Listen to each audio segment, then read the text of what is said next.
Mau tanya kawan kita dari BEM ini, kan isu sekarang yang berkembang ini adalah bagaimana meminta agar dasar barisan sakit setidaknya hati ditunda dulu ya. pelantikan Gibran gitu sebagai wakil presiden karena diduga terkait dengan kasus Fufu Fafa.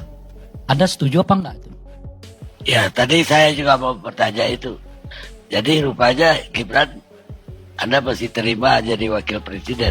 Fufu Fafa aja dibahas. Oke, satu Bang. Pertama, ketika berbicara tadi jelas kita bahwa narasi saya adalah memuarakan bahwa Gibran itu tidak layak dilantik Bang gitu. Jelas gitu. Gibran itu tidak layak dilantik dan sebagainya macam.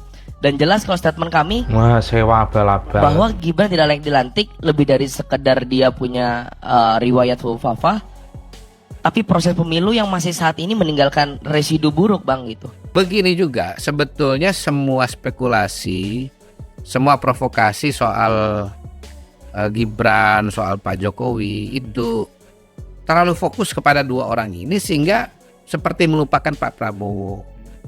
Emangnya nih ya misalnya ya, kalau Gibran dibatalkan nih, emangnya tidak akan terjadi gejolak politik? Emangnya pendukung Gibran, pendukungnya Pak Jokowi, termasuk bahkan pendukungnya Pak Prabowo, akan diam saja. tidak akan bergejolak, tidak akan marah, tidak akan demo, ya kan Bang? Ini silent majority loh, 58% loh. Ketimbang yang merasa benar ini 16% ini sama 25%, ini lebih besar. Itu 16 sama 25 digabung itu masih kalah dengan 02 Bang yang 58. Emangnya 58% ini nggak bisa demo, nggak bisa turun ke jalan. Assalamualaikum warahmatullahi wabarakatuh. Halo sobat gerbakan gokil semuanya, sehat ya untuk hari ini ya. Kocak memang ya, para barisan sakit hati ini tak henti-hentinya memprovokasi Gibran untuk tidak dilantik. Lah kok bisa? Lah menggagalkan pelantikan Gibran otomatis juga menggagalkan pelantikan Prabowo. Kan mereka satu paket dipilih oleh rakyat. Emang rakyat ini pada diam, mereka yang mengatasnamakan rakyat soal Fufu Fafa, padahal mereka cuma 16% gitu. Cuma orang itu saja gitu. Lah kok seenaknya mau menggagalkan pelantikan Gibran? Emang pendukung Gibran akan diam saja? Mau jadi apa negara ini kalau Gibran nggak dilantik? Mau jadi huru-hara besar? Emang pendukung Gibran terima gitu. Nah, untuk lebih jelasnya penjelasan M. Khoteri, langsung saja lihat berikut ini. Bahwa menuju tanggal 20 ini intensitas serangan politik itu dan isu politik itu akan meningkat. Kenapa? Karena itu bagian dari apa yang saya sebut tadi, cari celah tadi itu Bang. Tuh, cari celah ya, buka-buka ruang gitu supaya ya diakomodasi oleh Pak Prabowo. Syukur-syukur ya kan Mas Gibran nggak jadi dilantik gitu kan, masuk ada penggantinya kan begitu Bang. Sampai ke sana ini teori teori konspirasi atau perencanaan politiknya itu sampai ke sana. Sekarang dari mana ceritanya bahwa seorang Gibran itu tidak akan dilantik? Hasil pemilunya sudah jelas. Pendaftarannya dari awal sudah jelas. Partai politik yang mengusung sudah jelas.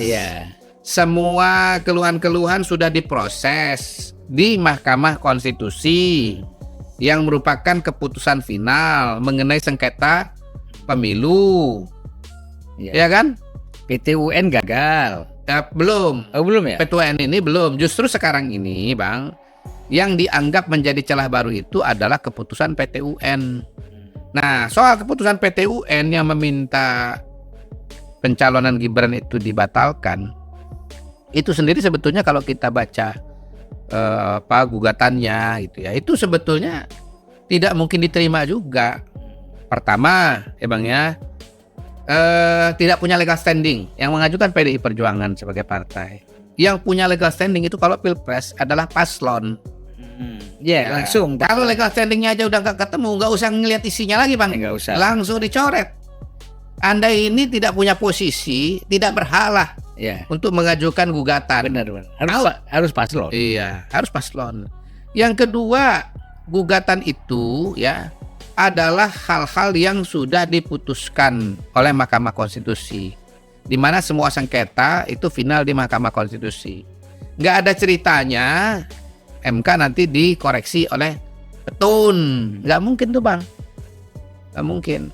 Kenapa bukan paslonnya Ganjar dengan Mahfud yang ngajukan? Nah itu dia, entah karena kemudian kesalahan strategi hukum ya kan, atau jangan-jangan dua orang yang disebut tadi tidak mau. Tidak mau, karena mereka sudah mengucapkan selamat. Mungkin Bang, mungkin. Kan di pengadilan ditanya, Iya. Anda nuntut sekarang, Iya. tapi Anda sudah ucapkan Iya. selamat. Iya. Apa maksudnya ini? Iya. Jadi intinya bahwa kemudian ada manuver ya bahwa Gibran tuh tidak bisa dilantik karena dia dibatalkan pencalonan karena keputusan PT UN.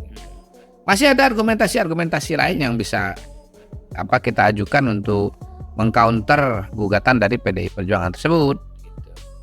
Nah, di luar itu juga kemudian katanya Gibran tidak bisa dilantik gara-gara urusan Fufufafa. Apa hubungannya? Iya, ya katanya kalau Fufufafa itu Gibran berbohong, maka kemudian dia bisa dibatalkan proses pencalonannya.